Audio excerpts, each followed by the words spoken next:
Hi guys, it's the 1 year anniversary of The Devil in Me, and it's been awesome seeing you all play the game and choose your favourite characters and help people to survive the night, or maybe not.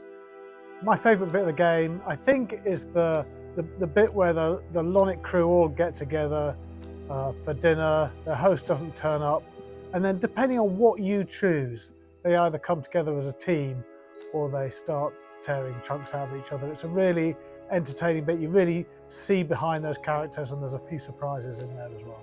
I loved The Devil in Me, but my favorite part has to be using Erin's directional microphone when you're walking down the dark corridors. I love it because you only have to use one sense and you have to focus on what you're hearing, and you don't know what you're going to hear behind those walls. It was equally exciting and super terrifying. I think it's hard to pick which moment in The Devil in Me is my favourite, mainly because it's when you're being chased by Dumet. They're just all my favourite parts.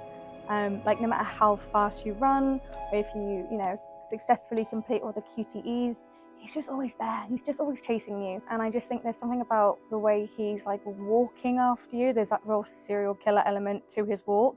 And yeah, there's just something so scary and tense that he just appears all the time and you really actually can't escape from him. My favorite moment from The Devil in Me was definitely the bar scene when Charlie is tasked to find his cigarettes in the bar.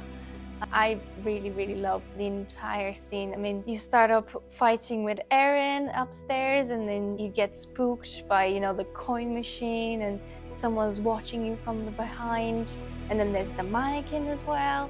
It's all really well put. So my favorite part of The Devil in Me was by far the moment where you have a labyrinth kind of exploration, and you play as Erin listening through the walls, and there's a build-up of anxiety that I've never experienced before. You're like listening through the walls and trying to understand what conversations are happening, and you're hearing this crying lady, and then you go through the corridors of the hotel.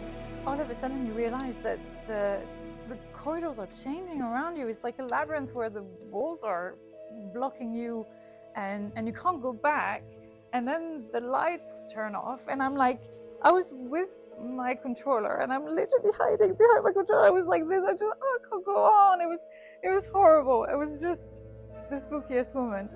My favorite is the level we called Basement. It's late in the game and the players are trapped and the killer's hunting for them, and it's a very tense setup to the whole level. It was one of the ones that I was looking after as a team lead.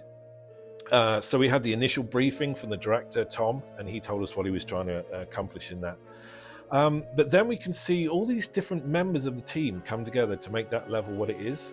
So I remember when we first sat down, and we had an environment artist, and it was his first task was to dress this level. So I sat with him and we came up with some cool ideas about what we could put in there to make it creepy for the players. George, one of our designers, really technically gifted designer, came up with this great stealth system so that you would periodically hide from Dumet in these different places, and he'd be stalking you throughout. We had a new designer, Joe, that came on, and he found some great data of creepy walking around Dumet. And then Jenny, our lightning artist, gave this excellent different phases of the lightning. And one of the sections when you're hiding and everything's getting really tense is this deep blood red lightning everywhere that really brings the scene to life and makes it pop. And on top of that, we had some of the other designers which worked on the keep cams. And there's one section where you're hidden under the table and Dumet's creeping around, working on his weird mannequins, and he drops a part and his hand comes closer to the player and they have to do the keep calm and stop being caught.